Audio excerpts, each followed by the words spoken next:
Bill Dudley, I worked all sorts of massaging of the employment market and that while the chairman was speaking. If we have uncertainty over inflation, if we have uncertainty over our economic growth, there seems to be a great Fed certainty that nominal GDP will crawl back to 4.x% or whatever, as the chairman mentioned, out a couple years.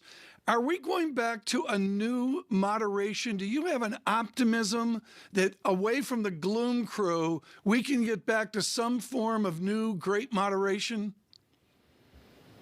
It's certainly possible, but if you look at the Fed's forecast, in some ways it doesn't really hang together.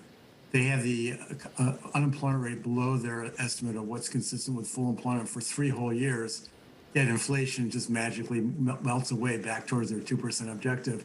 In 2024, the median estimate of inflation is 2.1%. That's within a whisker of their target, even though they actually haven't made monetary policy tight at any time over this period. So in my mind, it's a little bit of a magical forecast.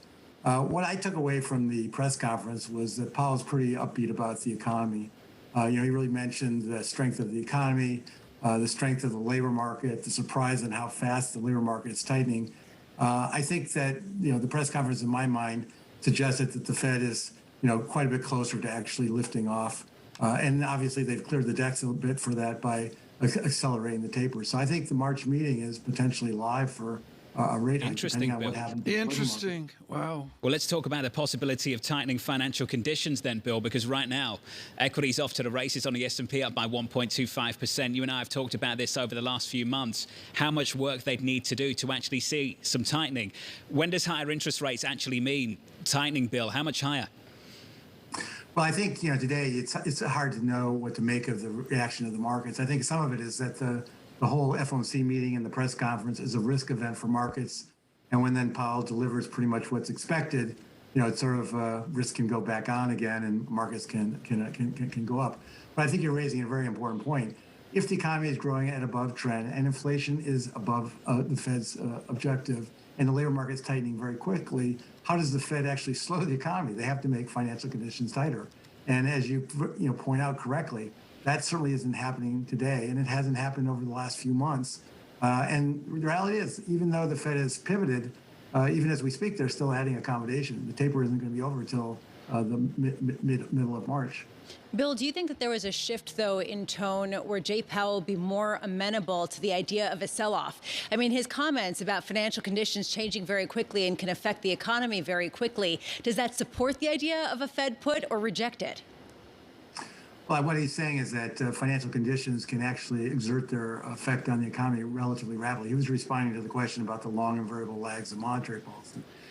He's absolutely right. If people anticipate that the Fed's going to be more hawkish and view that as appropriate, then that will feed into bond yields in the stock market.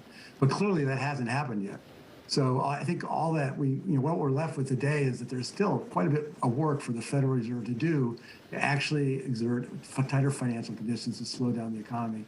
The other thing I thought was interesting about the press conference was the emphasis on the wages. In other words, he highlighted the employment cost index report. Mm-hmm. He basically talked about the wage trend is going to be very, very important for them to assess whether they actually have a persistent inflation problem. So I think the next few readings that we get in terms of wages will be important about whether it's really realistic to expect that inflation is going to magically melt back towards the Fed's 2% objective or not. Bill Dudley, on your watch at the New York Fed, was the foreign exchange operations, the tradition that the New York Fed monitors the dollar and monitors our relationships worldwide. At this moment, with this market melt up we're seeing, how much is Jerome Powell central banker to the world?